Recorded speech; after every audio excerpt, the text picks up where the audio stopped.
পাইথাগো খাগनै ওঙ্গै থাঙ্কা আমরা বাঙালি দল সাবক কবুই আমরা বাঙালি দল আবনতি নুকজাখা কাইসাতি কাইসনো ইয়াকসি সুলাইমুং ফাসল বদলনি তাংফাং হরি গোপাল দেবনাথ ন বদলনি তিখলাयै গুরঙ্গ রুদ্রপাল বদলনি তাংফাং ওংমানি ইয়াগুলো চাসল হাইনো হাই কাইসা ককথম বান্নারিঙ্গै ব্রকনি বদলসে আমরা বাঙালি দল হিনি সাকলাইমুং রিখা হরি গোপাল দেবনাথ বদলনি কেরং ন সবাইयै সামংখ্লাইমানি ককশিল চামংটি সাউই ফাসালো আমরা বাঙালি দলনি হাস্তে তাংফাং হরি গোপাল দেবনাথ ন বিশিসানি বাগৈ বদলনি তিখলাইজা কাহিনী সাকলাইমানি গুরঙ্গ রুদ্রপাল আবনি লগে লগে সাইসুং সাইসুং ন আমরা বাঙালি দলনি হাস্তে তাংফাং হিनै সাকলাইমুং রিখা গুরঙ্গ রুদ্রপাল আমরা বাঙালি দলের পক্ষ থেকে আমরা এসেছি এখানে।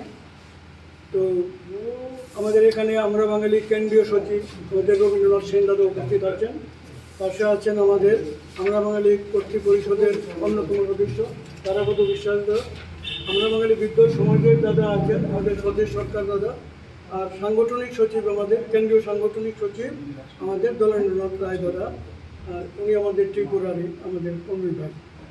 তো এখানে বিশেষ একটা পরিস্থিতিতে আর এই মুহূর্তে আমরা আপনাদের আহ্বান করেছি। আপনারা হয়তো শুনেছেন যে আমরা বাঙালি দলের মধ্যে একটা বিশৃঙ্খলাগত কারণে একটা অন্যরকম পরিবেশ সৃষ্টি হয়েছে, হয়তো শুনেছেন আপনারা। এই মর্মে আমাদের বক্তব্য হলো যে আমাদের গত 11 জুলাইতে 2022-এর 3rd এপ্রিল, হ্যাঁ 3রা এপ্রিলে আমরা শিলিগুড়ি কাঞ্চনজঙ্ঘা স্টেডিয়ামে আমাদের দলীয় সংবিধান মোতাবেক আমরা সম্মেলন করেছি, নির্বাচন করেছি, এবং আমাদের প্রাক্তন যে কেন্দ্রীয় সচিব বকুলচন্দ্র রায় উনি লিখিতভাবে দায়িত্বভার অর্পণ করেছেন আমাদের বর্তমান সচিব দাদা কাছে। উনি সমস্ত কাগজপত্র আপনাদের দেবেন। এই কাগজগুলো আমরা দিল্লি ভারতের নির্বাচন কমিশনের কাছেও পাঠিয়েছি, তারা সেইগুলো গ্রহণ করেছেন।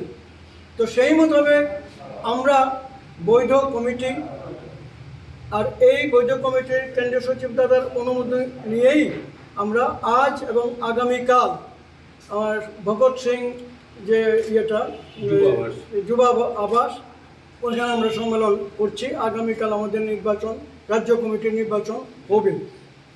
আবনি সালচানি ইয়াগুলো পাইথাগো চাসল হাইনো হাই কাইসা ককথম পান্ডারিঙ্গৈ ব্রকনি বদলসে আমরা বাঙালি দল হিनै সাকলাইমুং রিখা হরি গোপাল দেবনাথনি বিনীতি আবনি লগে লগে গুরঙ্গ রুদ্রপালনি অ সাকলাইমুং ন কেবো গসুই নাহার মানিয়া হিनै খরাং টিসাকা আমরা বাঙালি দলনি কুবুন অজামার আবনি বাগৈ বদলনি কেরং ন সবাইমানি মাজরাও গুরঙ্গ রুদ্রপাল ন সুকস খলাইকা আমরা বাঙালি দল থেকে বহিষ্কার করেছে।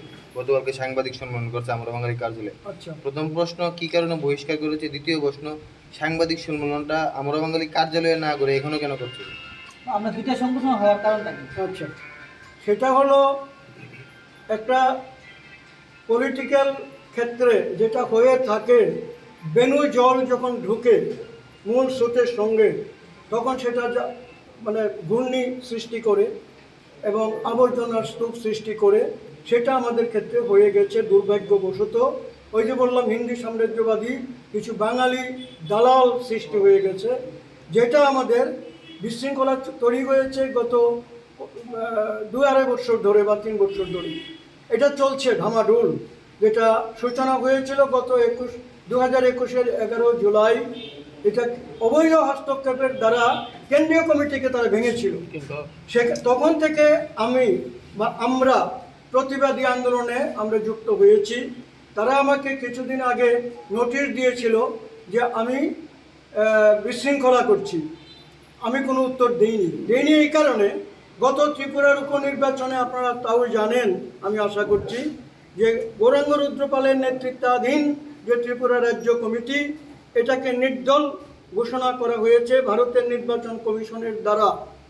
তাহলে নির্দল যারা হয়ে গেছেন, তিনি সচিব পরিচয় দিয়ে আমাকে শোকজ নোটিশ পাঠিয়েছেন। স্বাভাবিকভাবেই এটার কোনো মূল্যায়ন আমি মূল্য দিতে পারিনি, যার ফলে তারা বলেছেন দলীয় বিশৃঙ্খলার কারণে আমাকে বহিষ্কৃত করা হয়েছে। ককথম পান্ডাওয়া আমরা বাঙালি দলনি কুবুন অজামারক শাখা ককটি সালো চংমারিনি বিশিংতৈ সুনামজাকনাই আমরা বাঙালি দলনি হাস্তে কমিটি হিनै রাজাখর আগুলি নিসিমি অমিত নি ককঠম চিনখরাং